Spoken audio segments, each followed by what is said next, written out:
Our conversation with State Representative Jim Struzzi, brought to you by Marcus & Mack, a law firm representing injured people. He and his colleague, Senator Joe Pittman, both in Harrisburg this week, trying to work to get a sensible solution to putting the state back to work. Some success, but it's not done yet. Representative Struzzi, good morning. Good morning, Todd. Thanks for having me on. You folks were working really hard this week to get the state working again, weren't you? Well, we certainly were. I think we need to have a plan here to get our Pennsylvania's economy back on track, to get people back to work. My biggest concern is the number of emails and calls that we're getting from people who aren't getting unemployment compensation, who can't feed their families, can't pay their bills, yet they're in industries that we feel should be allowed to continue to function. Construction jobs, one-on-one appointments, small businesses.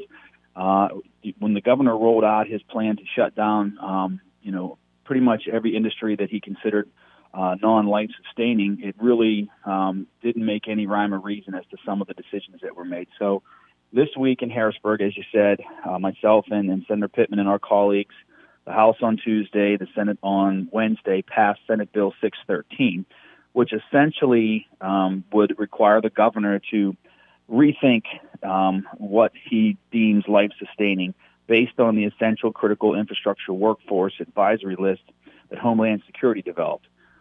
We think that would allow more businesses to function that can adhere to the Center for Disease Control guidelines, can maintain proper personal protective equipment and social distancing in the workplace. And we really think that this is vital because the longer this continues, Todd, the harder it's going to be for us to get our economy back on track. And really, I'm concerned for the future of our communities and our families because people are struggling right now. Well, there are so many different areas that need addressed, and this certainly is one of them. What have been the obstacles that you have heard from the administration to actually getting some cooperation? Obviously, the medical concerns, and everybody understands that, and we're all taking this very seriously.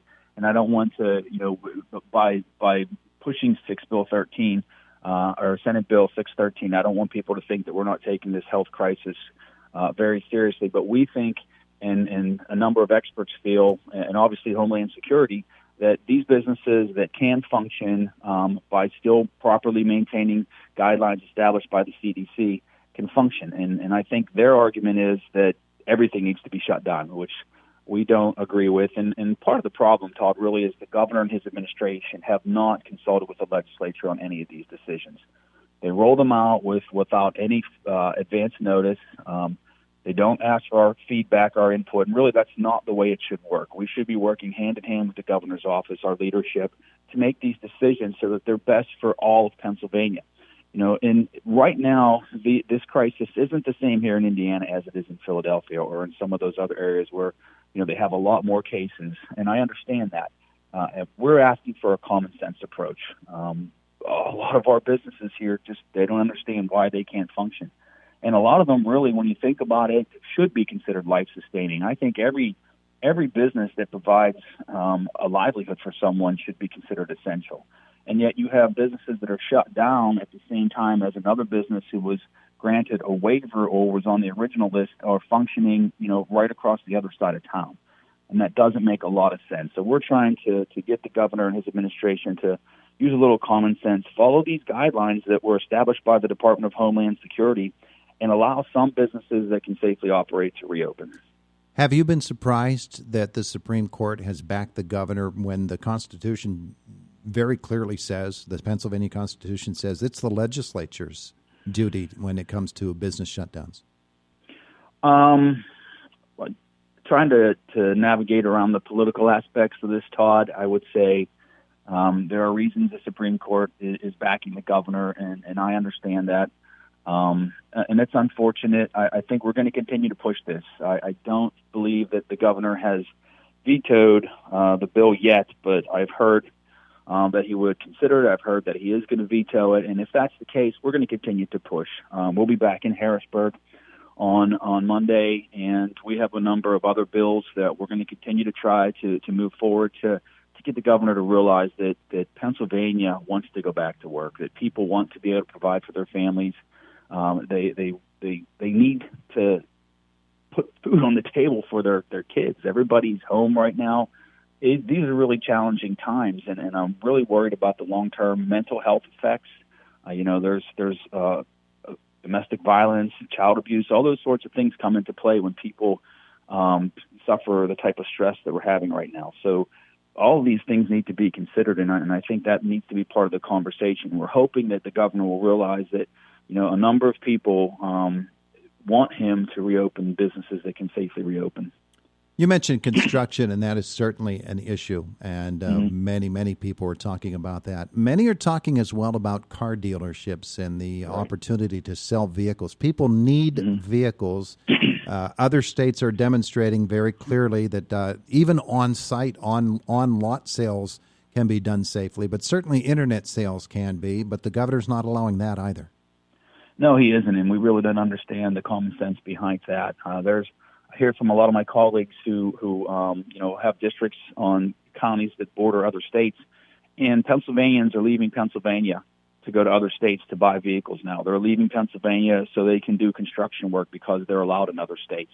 Pennsylvania has the strictest shutdown criteria of any state in the nation right now, and that really doesn't make any sense. And the longer this goes on, the more tax revenues are going to go to other states. And as we're starting to talk about the budget now, I had an appropriations call this week.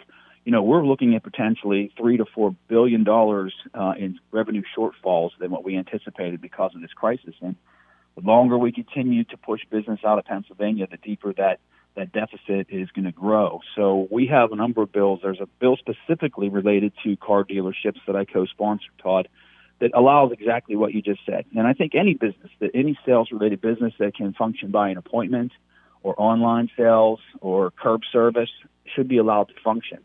I think that's what really confounds people is that, you can go to Walmart or the grocery store or any big box store, walk in the same aisle with someone, and that's allowed, yet you can't do an online sale or one-on-one appointments where you practice social distancing. And that's what we're really asking for is this common sense that seems to be lacking in the governor's, what he views as life-sustaining or non-life-sustaining. It really is arbitrary from just looking at the lists of what is able to go and what is not able to go. So the question becomes, after this week's action and probably vetoes coming, what are the next steps for the General Assembly?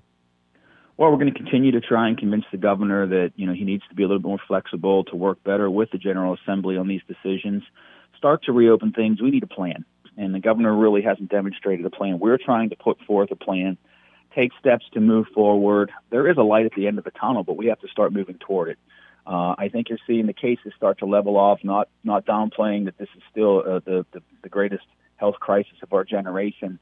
And, the order that we have to wear the protective equipment when we go to the grocery stores, masks and things like that. I think that emphasizes that this is still a very serious crisis, but we need to have a plan to get us back on track, to get the economy back to where it should be. I'm really concerned with our families in the community. As I said, Todd, our phones continue to ring all day long. We continue to get numerous emails because the unemployment compensation system is overwhelmed at the same time as everybody is off work. We had a conference call with Labor and Industry this week. 1.4 million claims filed so far in Pennsylvania, and they are so far behind in those claims that people haven't had a check in a month. When you put all of these into the equation, it's really a dire situation for a lot of families, and that's my concern, is the people that we're hearing from that really can't provide for their families, and we got to get them some relief. So you and your colleagues will be back at work next week, obviously working hard to get this thing resolved. Has there been any across the aisle cooperation? I mean, are Democrats still lining up behind the governor and Republicans sort of on the other side of the street from them, or is there a way to get Democrats to work with you and possibly override a veto? It all depends on the subject matter. We passed another House bill this week, House Bill 1189, that had bipartisan support, and that was one of the ones that extended some benefits for first responders. That asked the Department of Health to give us more information on the specifics of where cases are being located. Extended some PennDOT renewals, created a volunteer employer tax credit program that had bipartisan support. I think it depends on the subject matter, and I understand that. I think that some of our colleagues across the aisle want to support the governor and his decisions, but I think a lot of them also see the common sense in what we're trying to do. So hopefully, when we go back this week, we can get things to move forward, get everyone to cooperate and do what's right for Pennsylvania, do what's right for the people we represent, and keep the politics out of it. Question being then, is there anything that as a general public we can do, someone we can write to, some way that we can push the argument along? Absolutely. Letters to representatives in other areas, letters to the governor, letters to the governor's administration, all those types of things. They do help. And I think it's so vitally important that we start to move in the right direction here. All right. He is Representative Jim Struzzi. Much to do in Harrisburg, and, well, there's a lot to do in Pennsylvania. It's just we're not being allowed to do it. Thanks for being with us this morning. Absolutely, Todd. Thank you. Have a great day. You too. Have a great day. You too.